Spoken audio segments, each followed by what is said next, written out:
हरे कृष्णा। मार्गशीर्ष माह के कृष्ण पक्ष की एकादशी को उत्पन्ना एकादशी कहा जाता है। आज मैं आपको सुनाऊंगी उत्पन्ना एकादशी की व्रत कथा।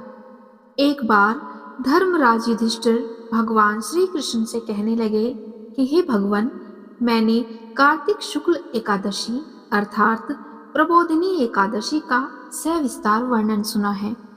अब आप कृपया करके मुझे मार्गशीर्ष माह के कृष्ण पक्ष की एकादशी के विषय में भी बतलाइए। इस एकादशी का क्या नाम है तथा इसके व्रत का क्या विधान है, इसकी विधि क्या है और इसका व्रत करने से किस फल की प्राप्ति होती है। कृपया यह सब विधान पूर्वक कहिए। भगवान श्री कृष्ण बोले कि मार्गशीर्ष माह के कृष्ण पक्ष में आने वाली इस एकादशी को उत्पन्ना एकादशी कहा जाता है। यह व्रत शंखोद्धार तीर्थ में स्नान करके भगवान के दर्शन करने से जो फल प्राप्त होता है उसके बराबर पुण्य मिलता है। व्रत करने वाले भक्त को चोर, पाखंडी, परस्त्रीगामी, निंदक, मिथ्याभाषी तथा किसी भी प्रकार के पापी से बात नहीं करनी चाहिए। अब मैं तुम्हें इसका महात्म्य सुनाता हूँ, ध्यान पूर्वक सुनो। युधिष्ठिर कहने लगे कि हे भगवान, आपने हजारों यज्ञ और लाख गोदान को भी एकादशी व्रत के बराबर नहीं बताया, सो यह तिथि सब तिथियों से उत्तम कैसे हुई, कृपया करके बताइए। युधिष्ठिर की बात सुनकर भगवान कहने लगे, हे युधिष्ठिर, सतयुग में मूर नाम का एक दैत्य उत्पन्न हुआ। वह दैत्य बड़ा बलवान और भयानक था। उस प्रचंड दैत्य ने इंद्र, आदित्य, वसु, वायु, अग्नि आदि सभी देवताओं को पराजित करके भगा दिया। तब इंद्र सहित सभी देवताओं ने भयभीत होकर भगवान शिव से सारा वृतांत कहा और बोले, हे कैलाशपति, मूर दैत्य से भयभीत होकर सब देवता मृत्यु लोक में फिर रहे हैं। तब भगवान शिव ने कहा, हे देवताओं, तीनों लोकों के स्वामी, भक्तों के दुखों का नाश करने वाले भगवान विष्णु की शरण में जाओ। वे ही तुम्हारे दुखों को दूर कर सकते हैं। शिव जी के ऐसे वचन सुनकर सभी देवता क्षीर सागर में पहुंचे। वहां पर भगवान को शयन करते देखकर हाथ जोड़कर सभी देवता उनकी स्तुति करने लगे और कहने लगे कि हे देवताओं द्वारा स्तुति करने योग्य प्रभु, आपको बारंबार नमस्कार है। देवताओं की रक्षा करने वाले मधुसूदन, आपको नमस्कार है। आप हमारी रक्षा करें। दैत्यों से भयभीत होकर हम सब आपकी शरण में आए हैं। आप इस संसार के कर्ता, माता पिता, उत्पत्ति और पालन करता और संहार करने वाले हैं। सबको शांति प्रदान करने वाले हैं। आकाश और पाताल भी आप ही हैं। सबके पितामह ब्रह्मा, सूर्य, चंद्र, अग्नि, सामग्री, होम, आहुति, मंत्र, तंत्र, जप, यजमान, यज्ञ, कर्म करता और भोक्ता आप ही हो। आप सर्वव्यापक हैं। आपके सिवा तीनों लोकों में चर तथा अचर कुछ भी नहीं है।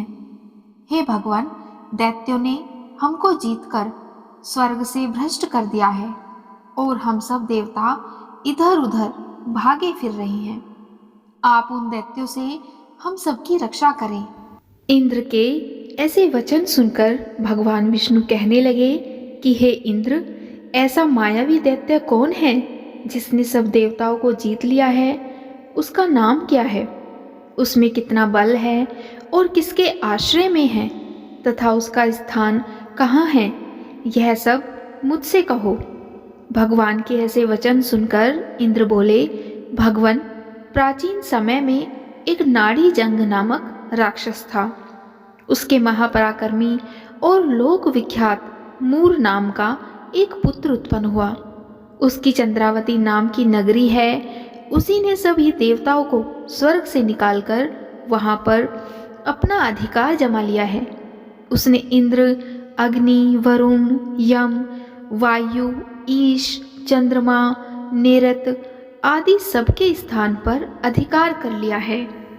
सूर्य बनकर स्वयं ही प्रकाश करता है, स्वयं ही मेघ बन बैठा है और सबसे अजेय है। हे असुर निकंदन, उस दुष्ट को मारकर देवताओं को अजेय बनाइए। यह वचन सुनकर भगवान ने कहा, हे देवताओं, मैं शीघ्र ही उसका संहार करूंगा। तुम चंद्रावती नगरी जाओ। इस प्रकार कहकर भगवान सहित सभी देवताओं ने चंद्रावती नगरी की ओर प्रस्थान किया। उस समय जब दैत्य मूर सेना सहित युद्ध भूमि में गरज रहा था, उसकी भयानक गर्जना सुनकर सभी देवता भय के मारे चारों दिशाओं में भागने लगे। जब स्वयं भगवान रणभूमि में आए तो दैत्य उन पर भी अस्त्र शस्त्र और आयुध लेकर दौड़ा। भगवान ने उन्हें सर्प के समान अपने बाणों से बींध डाला। बहुत से दैत्य मारे गए, केवल मूर बचा रहा। वह अविचल भाव से भगवान के साथ युद्ध करता रहा। भगवान जो जो भी तीक्ष्ण बाण चलाते वह उसके लिए पुष्प सिद्ध होता। उसका शरीर छिन्न भिन्न हो गया, किंतु वह लगातार युद्ध करता रहा। इस तरह से दोनों के बीच मल्ल युद्ध भी हुआ। 10,000 वर्ष तक उनका युद्ध चलता रहा, किंतु मूर दैत्य नहीं हारा। थक कर भगवान बद्रिकाश्रम चले गए।